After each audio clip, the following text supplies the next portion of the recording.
今日は雨だね。なんか知らないけど。結構降るんじゃないこちらもね。しょうがないわね。もう受けなくちゃ。でも私、受けなくちゃと思わないんで、受けたくないんだよ。だから、なんかこれがね、じわっとなんていうの、しぼんでしまえばいいなと思ってんの。無理かな。今日ぐらいでね、なんかしぼんでしまえばいいって思ってんの。ちょっとね、台風ちゃんもね、考え変えてほしいわけ。もう今の日本にね、こんなにボコボコボコボコあんた来てたらもう大変よ。熊本なんてかわいそうだよ。九州は大変だよ。どうかね、どうかこの10号じゃ日本を助けてください。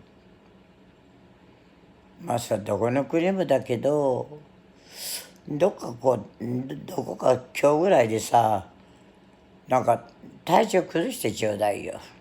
それ威力をね、落としてよ。私はそう思うの。もうこれ以上夢ないで。ね。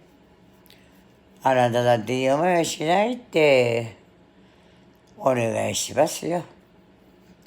こんなことね、私が言うとみんなはこういう人おかしいんじゃないかなと思うかもしれない。私どう思えても構わないんだよね。とにかく、この台風だけは避けたいな。それからね、私は思ったの、病院に入院してから分かったんだけど、もう私もね、なんていうのかな。いろんなことをやっぱやる年じゃないね。もう、なんていうの、お金はないけど、ちょっとやっぱね、自分の好きなことして、好きなことやって、あとのんびり暮らしたいなってなんか最近になっちゃった。やっぱり自分の体が大事だよ。パワー電化してもやっぱりね、もったいない。自分の体を大事にしようと思い出したの。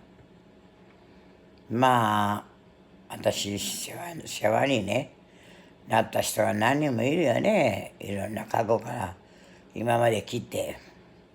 そんな人にね、まあね、いろんなね、お礼っていうか、いろんなことしてあげたいな。そうなっちゃった。台風ちゃんもね、もうあんまり変なことするとよくないよ。あんたは感情がないからね、喜怒哀楽もないし。だけど、いくら感情がないからって、もうやめて。今回だけはね、そーっと寝てちょうだい、お願い。もうお願いします。私は真剣なんです。お願いいたします。九州をお守りください。日本を守ってほしいんですね。世界も守ってほしい。だから、あなたが途中で、今日ですよ。諦めてくれたら、その力を落としてくれたら皆さんが助かります。お願いします。